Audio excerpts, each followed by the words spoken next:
400 years this era endured, with each of these three cultures learning to thrive largely reliant upon their own merits. While there is certainly much to say about the ogres, elves, and dwarves in this early hour of their histories, they are not the race that holds center stage in this epic of Terminus. Aside from a moment with the dwarves that reveals a quandary affecting all races, it is perhaps best to condense those accounts down to 1 or 2 notes each. In an acute void of leadership and direction, the ogres reeled in successive defeats during the 3rd and 4th Woshe Wars. The elves cultivated the heart seed of their fabled lucent tree before the foot of the Roans and bound with magic and spell the first 3 seals of the eventual 7-locked door. The dwarves fractured from the failed underground kingdom of Amberfate, but the rule of Kadasa itself remained stable under Kazas's noble hand. Yet all told, the Age of Seclusion was quite secluded, though a universal mystery for each race was the emerging strangeness of their gods' behavior. There seemed an ethereal seclusion more deeply felt than the physical one. At this time, the first half of a stipulation believed to be enshrined within the Dragon Accord began to show evidence, hereafter called the Celestial Boundary, though it has had as many names as there are races who've encountered it. During the imprisonment of Rasik, immediately after their arrival, the dwarven godhead of Lockenhammer was able to exchange the immortality of the vile god Rasik the Rageful for a lesser power, the High Mortal form, by an ethereal transfiguration known as dissension.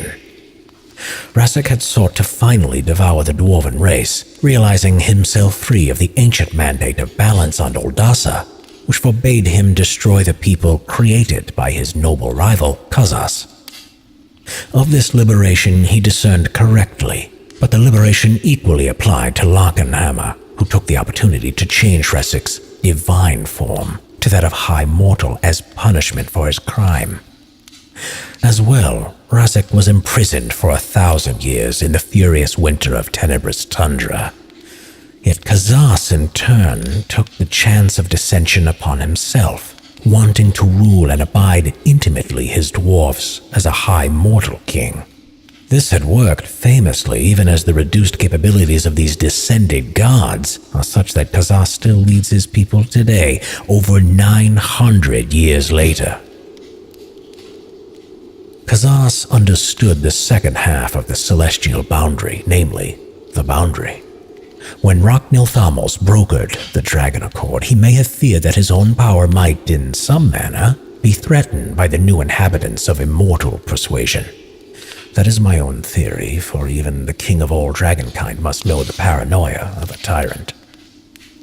While he may not have been able to forbid they enter his realm, perhaps he bartered for a reduced ability for deities to engage with their devotees. Was this intended to eliminate the chance of a new god gaining enough influence in the mortal realm to threaten significant elements of dragonkind, chiefly Rocknothamos himself? I consider such, but have no evidence. While accounts suggest this first iteration of the boundary was more relaxed than that of today, engagement by a divine being with a mortal was limited and at times ineffectual. Yet this well-intended barrier would become the doorway through which the ravaging lord himself would walk soon enough. In 450 IH, the third era of collisions began, critically starting with the aforementioned Jinto. At the time of the arrival, their infinite union was already crippled. The husband-king of the union, Yetero, had been exposed to a vast force of destructive power beyond even his control, and according to Samina's complete confession, the immortal god began to suffer from his ethereal wounds like any common creature riddled with disease. Coupled with their sudden transference to Terminus, the bride queen of the union, Janavi, chose to descend her husband's body to that of a high mortal, in hopes that this would stay the supernatural death inside of him, knowing fully it would sever her from the touch of her beloved. Yet while his condition seemed to deteriorate even further, the once glorious and benevolent captain of the Infinite Union became a gross and twisted half-god, full of violent darkness.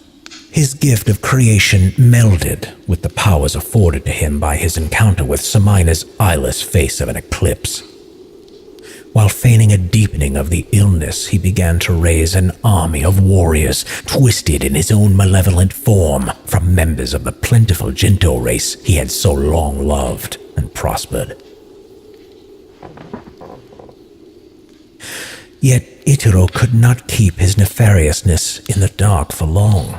With growing and broken-hearted dread, Janavi observed a corruption that could not be accounted for rippling through her people. The longer they were on Terminus, the deeper they were descending into depravity. A craven, vicious people, uncharacteristically violent, senseless, and wild. When Janavi confronted Itaro, the eternal groom revealed himself as the author of this dreadful chapter of their reign, prophesying to her a war of endless night that would consume all realms. He declared his new creation, the Revenant, and himself their ravaging lord. In a subversion of their once holy union, Itaro begged Janavi to wed him in the chaos, to which she replied, "Permit me, beloved, to hold the face of day once more. Permit I take a final drink of sunlight in the morn, before we embrace in the night approaching." Janavi resolved a desperate plan. She would seed herself within the remaining Jinto with a portion of her power, an undiminished holiness, hoping to preserve them. This act was similarly undertaken by the Darkmere goddess of bounty, Serenai, though to less fortunate effect.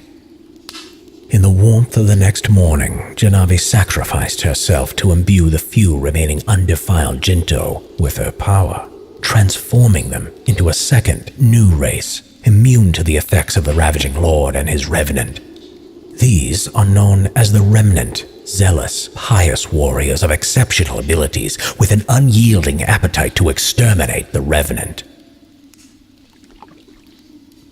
When Itaro glimpsed the light of Janavi's passing, said to be manifested in a bright array of swirling prismatic auroras that swelled across the skies and sent forth a sound that stretched across the entire planet, his howling shriek shook the land. Legend says a lone flicker of Janavi's sacrifice flew true and buried itself into the chest of the Ravaging Lord, his defenses stunned amidst his loss. But no evidence of this effort has endured. In a few dark days, the Revenant fell upon the Remnant, and the preamble of the Deicide War was underway. The virtues of Janavi with the Remnant granted them great victory in this early stage, for the Ravaging Lord had not yet recovered fully from his legitimate wounds, and was little of what he would become. His army was ferocious but reckless, without constant leadership, while the Remnant fought with one mind, no matter the rank. With small recourse, the Lord withdrew his forces from the region in 455, settling in a land far east, beneath Mount Hulthur in the realm of Greater Save. On nearby Olam's Hill, the Jinto set a careful watch, though they could not observe the works of the Revenant in the depths.